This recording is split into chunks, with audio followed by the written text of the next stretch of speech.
Hey, good evening, everyone. I'm going to do an in-depth video this evening, once again, because we've got a lot to talk about coming up in the short term and the long term as well, including a few opportunities for some accumulating snow.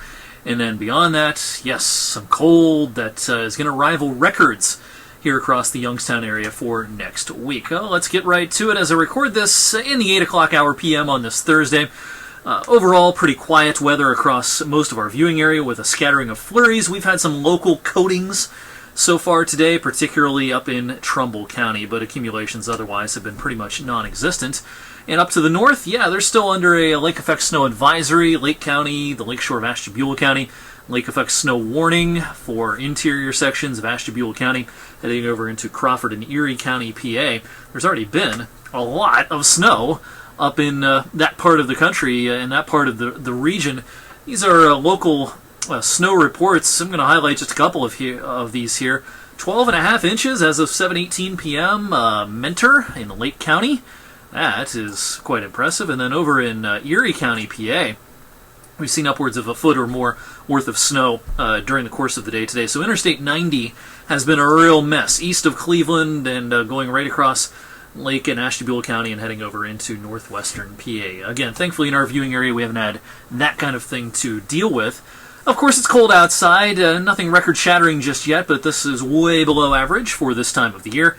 8 o'clock hour temperature is 29 Youngstown, 28 Akron, 30 Pittsburgh, and in the middle 20s in central Ohio as well. I've been highlighting the west over the last few days because it's been remarkably cold out there. Denver was 14 below this morning, shattering a record low, and wind chills were as cold as minus 34 this morning. They've only made it into the single digits above zero. Same idea, Cheyenne.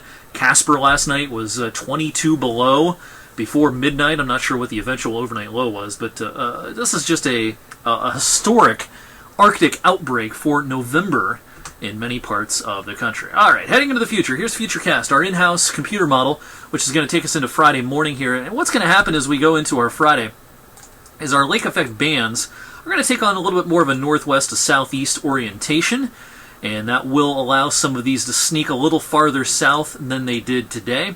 So parts of Mahoning County, even Columbiana County and Lawrence County, will see at least flurries on Friday.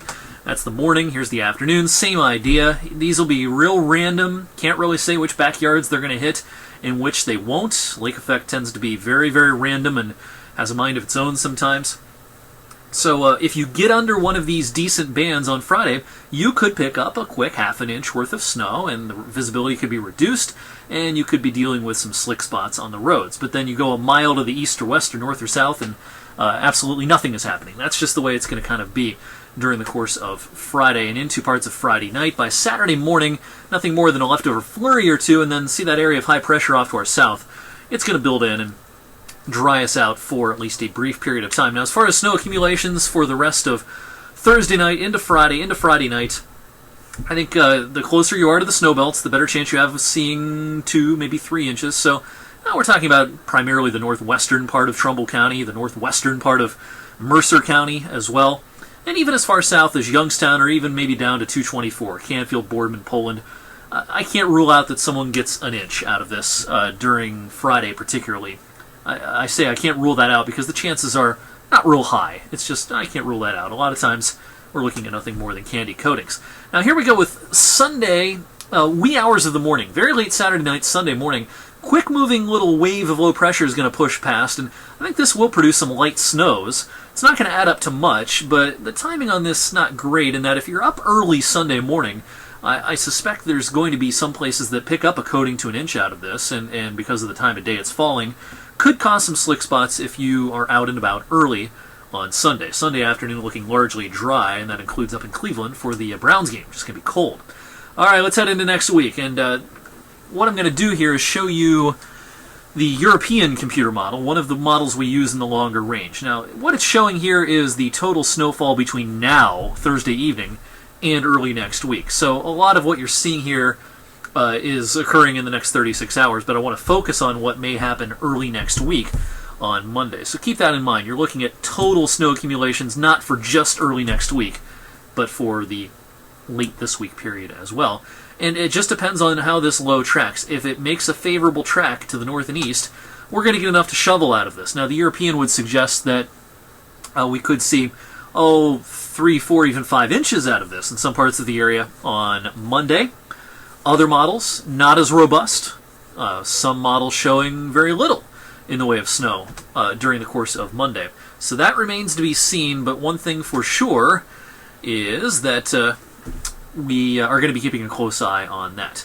Well, I meant to be able to pause this animation. Let's see if I can back up. No, it doesn't look like it. Well, the jet stream, what I wanted to show you is that it takes a sharp dip next week, leading to very cold temperatures, and then this is 8 days from now, next Friday. And notice the orientation of the jet stream, much, much different. More of a west to east look. No area of low pressure over Hudson Bay. And this is a warmer look. So, well, it's not a heat wave. This pattern is finally going to break at the very end of next week, heading into next weekend, and overall signs are pointing towards a pretty decent Thanksgiving week in terms of temperatures. Now, does it rain, does it snow, etc.? A lot of people travel right before Thanksgiving. It's too early to say that, but we are looking at some improvement in about 8 days. Until then, we're in the deep freeze. And look at these temperatures. These are actually wind chill temperatures during the heart of this cold snap, and this would be Tuesday, because not only is Tuesday the coldest day of next week, it's the windiest day of next week, and we could be dealing with wind chill temperatures down into the single digits, lower teens on Tuesday. Again, much more like January rather than November. So this is going to be a harsh couple of days. After we have that snow potential Monday, the story then shifts to the wind and cold for Tuesday and Tuesday night. So, a lot to cover. Hope that clears some of it up for you. If you want to, ask me some questions on Facebook and on Twitter. I'll be happy to answer them. In the meantime, thank you for watching this Thursday evening video. I'll see you tonight on 21 News at 11 o'clock.